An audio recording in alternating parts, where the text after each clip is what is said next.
Welcome back to the Extra Point presented by the Hot Takes Network. On this week's episode, we will give you some outlooks from the past week, some predictions for the upcoming week, and we have an exciting playoff segment scheduled in between those two for this week. To jump into our first game from this past week, Watson, I believe you want to talk about the San Francisco-Seattle game. Oh, yes, I do, Coty. Absolutely. So we don't have to go that much further back in time to get to this game. It was a Monday nighter, and was it a Monday night classic? Oh, finally a good primetime game. Finally, because, it's funny. They schedule the primetimes before the season starts. Expecting good games. Right, and then all of this nonsense happens, and next thing you know, it's not good. But, man, this game was exciting. And it wasn't exciting from one team or another. Like, everybody was causing turnovers. Just as a football fan. Really entertaining. Mm-hmm. I mean, whenever you have a game-tying field goal, an overtime interception, a missed game-winning kick. Very missed. And then you finish off by actually making a field goal. Yeah. Like, just the sequence of events was absolutely insane. And to me, the 49ers and the Seahawks are two extremely talented teams that could make a deep postseason run. I agree with that. One thing I did take away from this game, though, is Jimmy Garoppolo is not very clutch. Just watching the game and then watching the highlights back, in the fourth quarter and into overtime, there was a lot of risky throws he made. I believe there was 2 dropped interceptions that very well could have been, and a third one that I don't put on him because it wasn't his fault, as his receiver kind of bobbled it. Mm-hmm. But he only had a QBR of 66.2.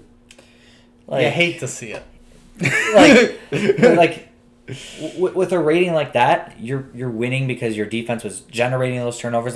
They did do well on offense. He had 248 yards. Yeah. But I think that if you play that game over and over again and do those same things, that ball is intercepted those times in the fourth quarter and overtime, and the Seahawks run away with it. It's not even close. Yeah, when you have 2 evenly matched teams who are at the top of their game, at the top of a conference, the game will be decided by turnovers. Absolutely. They're going to play good offense. They're going to play good defense. So who's the first to screw up? Yeah. Or really screw up more than the other team, should I say. And I think it's funny you brought up, Jimmy G, the picks.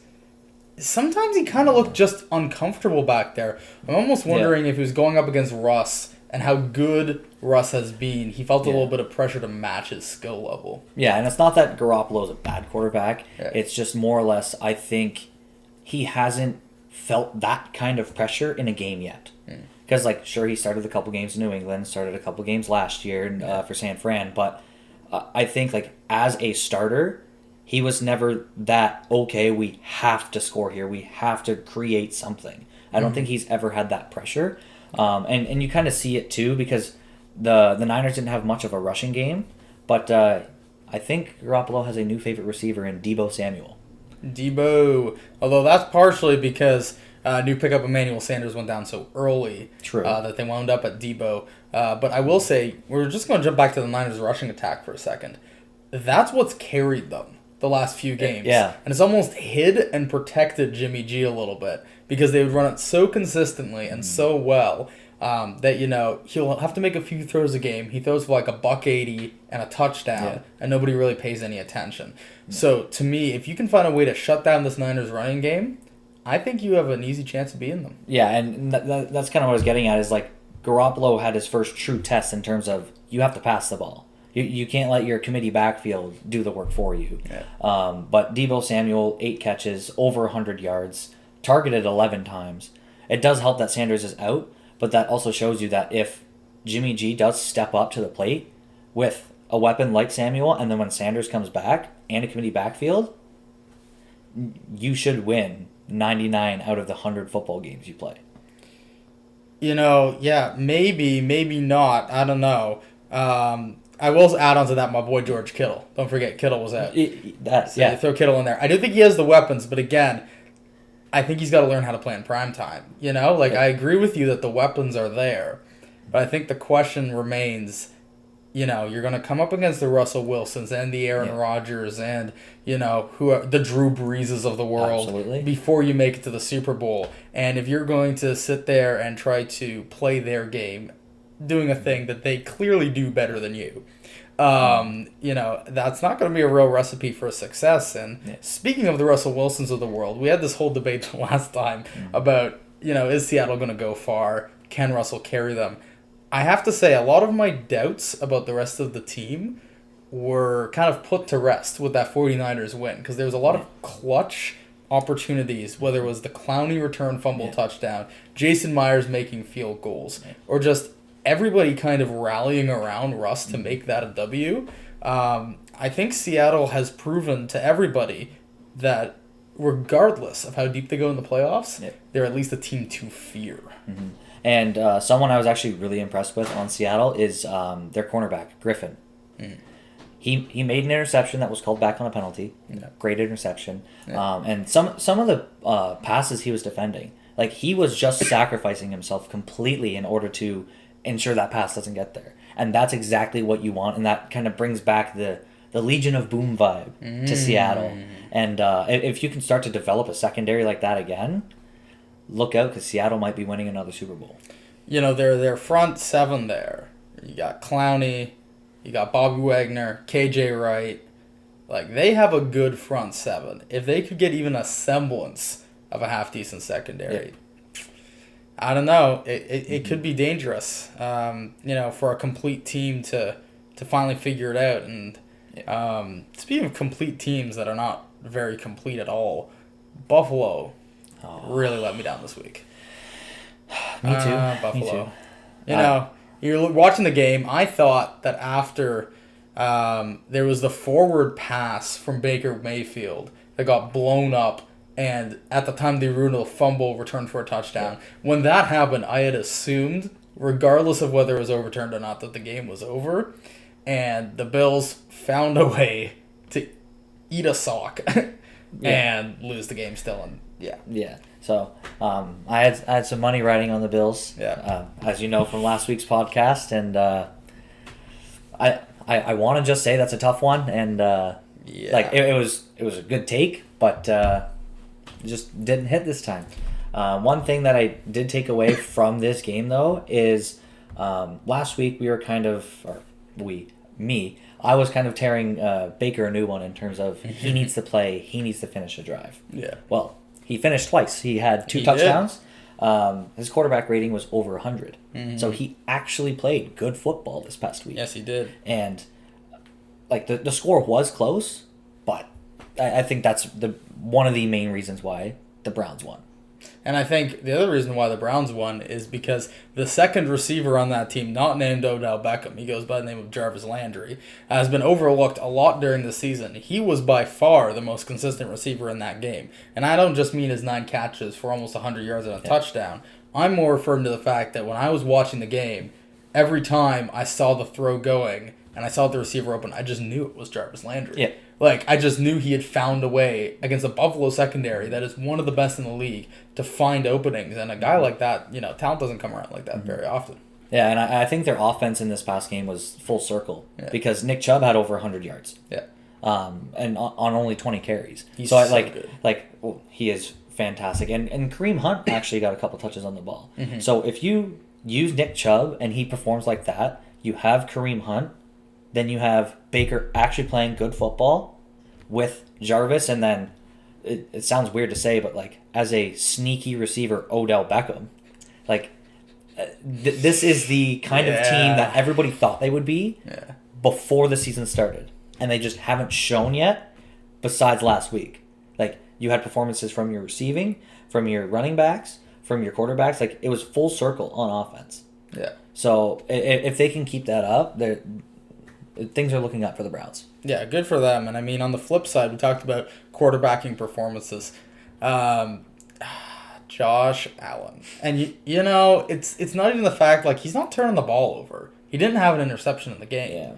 It was more so and he only got sacked once. It was the fact that, let me just read the stat here, 22 for 41 passing. That is a bare inch above 50%. And, I'd see him scrambling out of the pocket, and he would just throw it into spaces that weren't there as a throwaway. And to me, as soon as you flush Josh Allen out of the pocket, he's a great athlete and he's a great quarterback, but he panics way too easily and just says the play is over, the play is dead. You go and you watch excellent mobile quarterbacks like Lamar Jackson, Kyler Murray, Russ again. Yep. As soon as they're out of the pocket, they're improvising. They're changing the play. They're looking somewhere else. Receivers are coming back to help. With Josh, I feel like he goes outside and his options are run or just dump the football.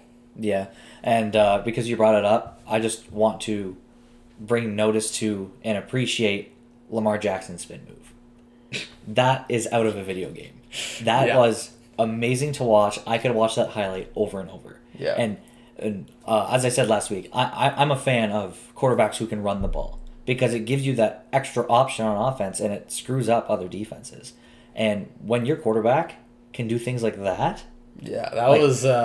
For those of you, if you didn't see the game, go back and watch the Bengals-Ravens highlights.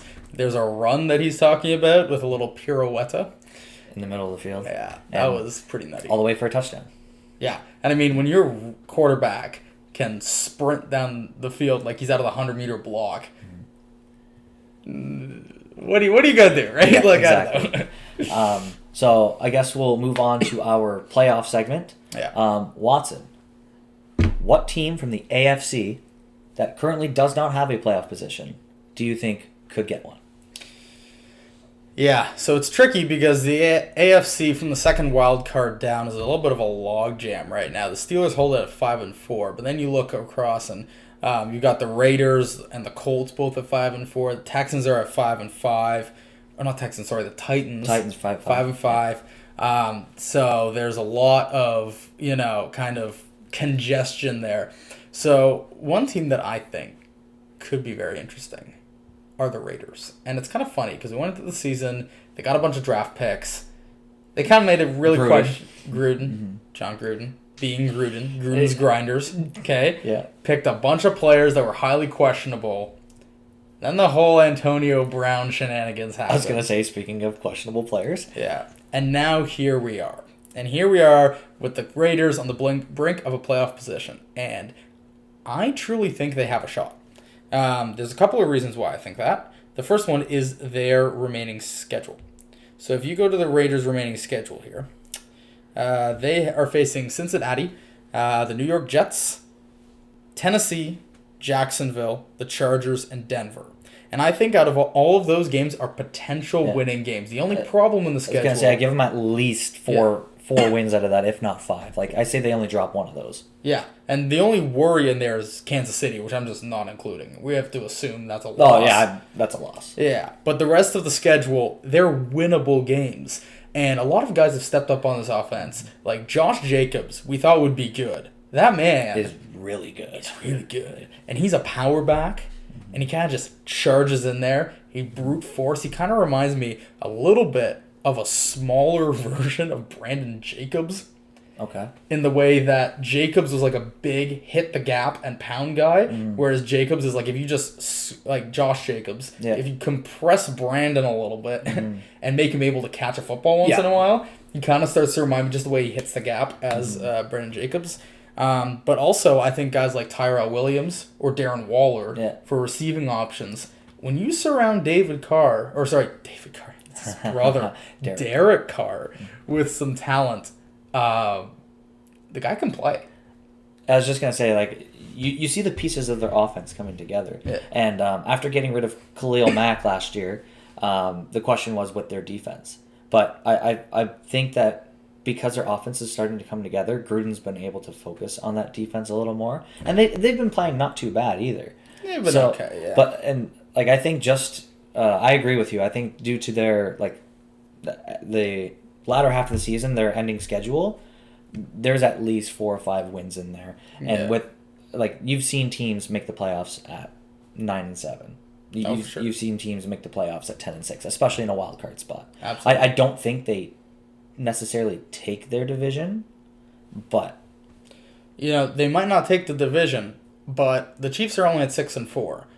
We've seen crazier things happen. It's close enough that it gets interesting. And I think that regardless of how much Gruden focuses on that defense, the only way they're going to win is by outscoring opponents. Yeah. And I do think with the current list of tools, Derek Carr has the chance to potentially put something together and get the Raiders into that second wild card seat. And worst comes to worst, even if they end up on the fringe of the playoffs, I think a 500 season would be considered an absolute win for the Raiders. Especially after what they went through this past offseason.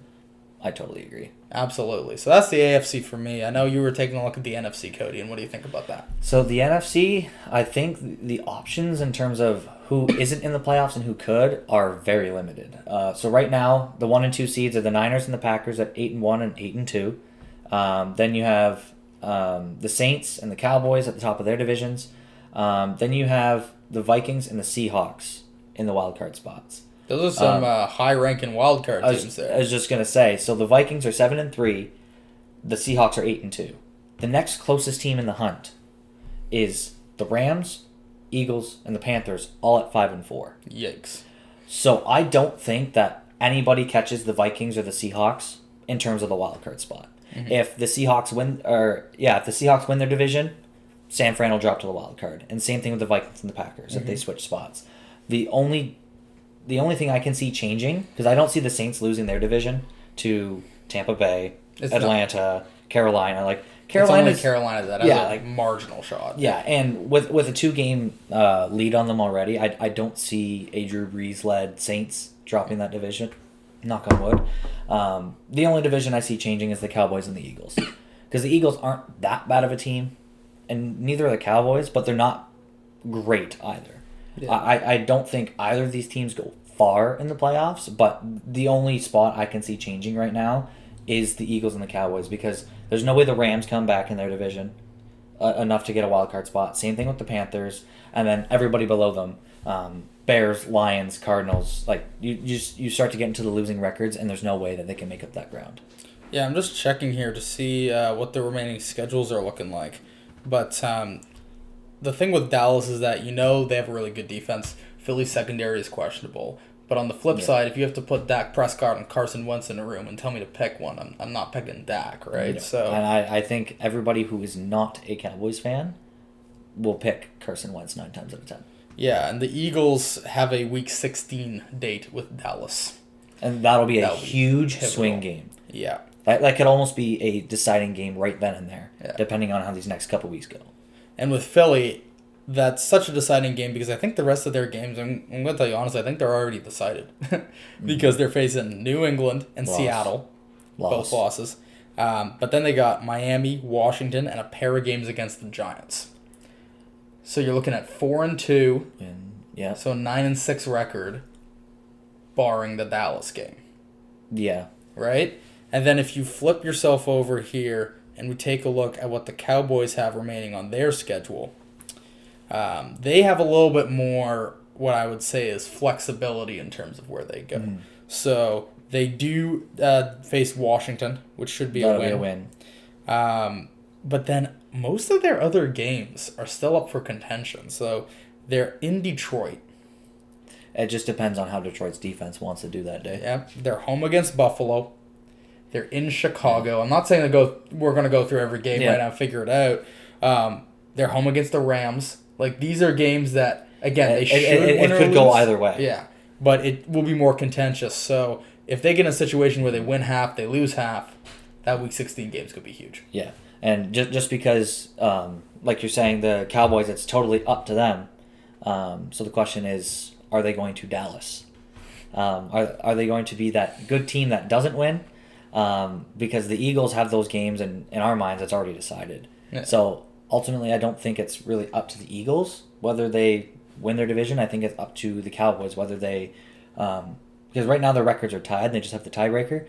But I think it's totally up to the Cowboys in those. I wouldn't call them swing games, but the toss-ups. Yeah, for sure. Yeah. So speaking of us projecting things, next week we've got a week of football coming up. Depending on when this video is released, we are recording earlier in the week. Hopefully we get it out before the Thursday night games. But it's coming up on us, and we need to start analyzing. So, Coty, You're taking a look at next week's slate of games. What speaks to you? So the first game that I see is Jacksonville and the Colts. Yes, Nick Foles. So Nick Foles is back. I know they didn't have Brissett, but like we said last week, how do you lose to the Dolphins? Like fresh fish. Like if you have Nick Foles come back, I take Nick Foles over Indy's quarterback. Brian Hoyer. Yeah, I was just gonna say the Colts are 5-4. Yeah. Jaguars are 4-5. I'm just looking at their offensive and defensive rankings, and Jacksonville is higher ranked in terms of offense, a little lower in terms of defense, but overall, because that balances out, I put this as like an even game. And if Nick Foles plays like we know he can play, I'm taking the Jags, and the Jaguars are unfavored. So from a betting perspective, because this game is so even, but Jacksonville's unfavored, I see it as a value bet to take Jacksonville this week. Yeah, and I mean, you take out T.Y. Hilton, he's probably going to be out of the game, and Jacksonville has the better weapons. You know, Fournette, DJ Shark, and assuming that Westbrook suits up, if you get down into a late game where you need a score, Nick Foles has been known to make a few big plays in his career. Absolutely. I do like Jacksonville a lot, and Jacksonville is one of those fringe teams as well, going back to the AFC, where I said the Raiders over them.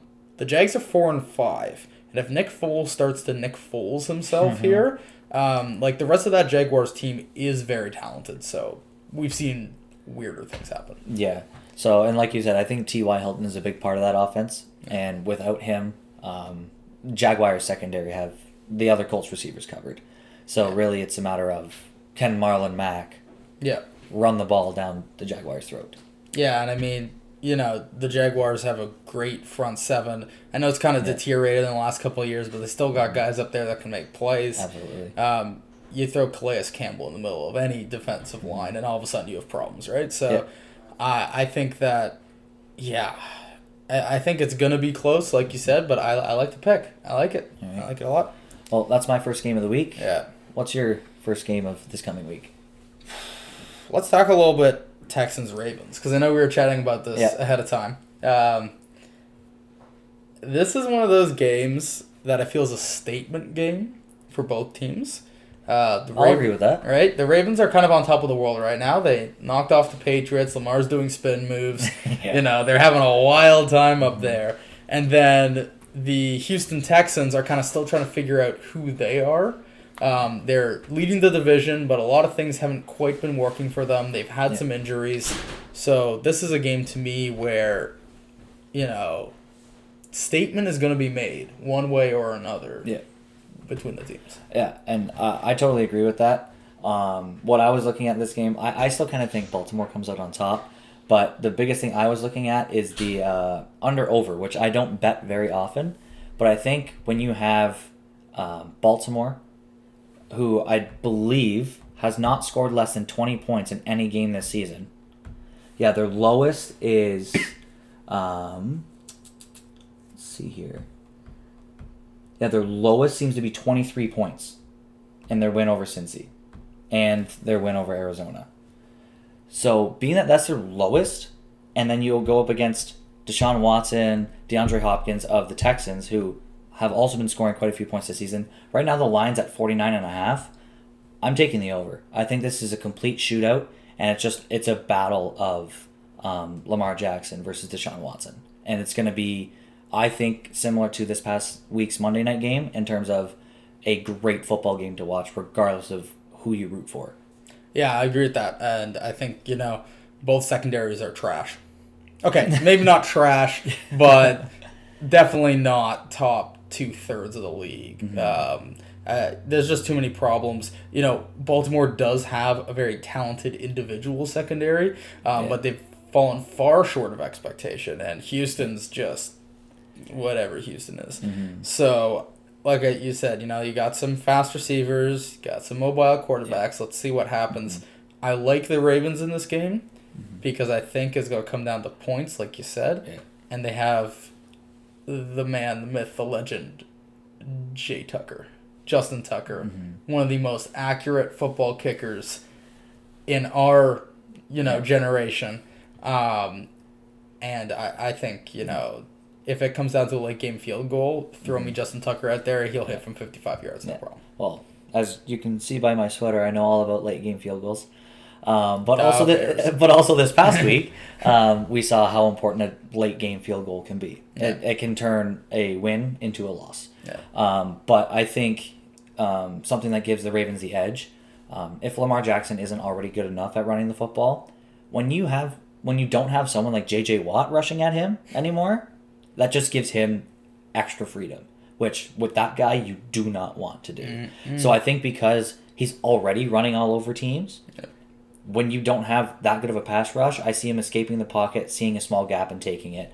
And whether it's those big plays or he just nickel and dimes them to move the sticks and convert drives into touchdowns, I still think Baltimore comes out on top. Yeah.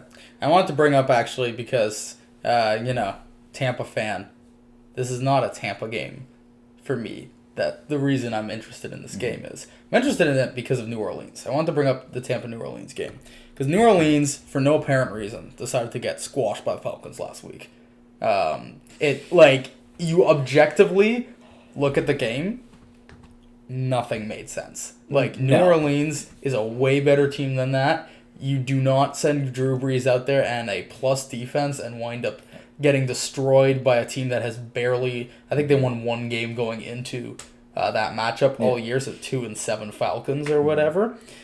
So now all of a sudden, this year, you have the Saints... this week, the Saints are walking right into Tampa. I think the game's in Tampa. Let me just quickly check here. Raymond James Stadium. So it's in Tampa. Tampa's coming off a win.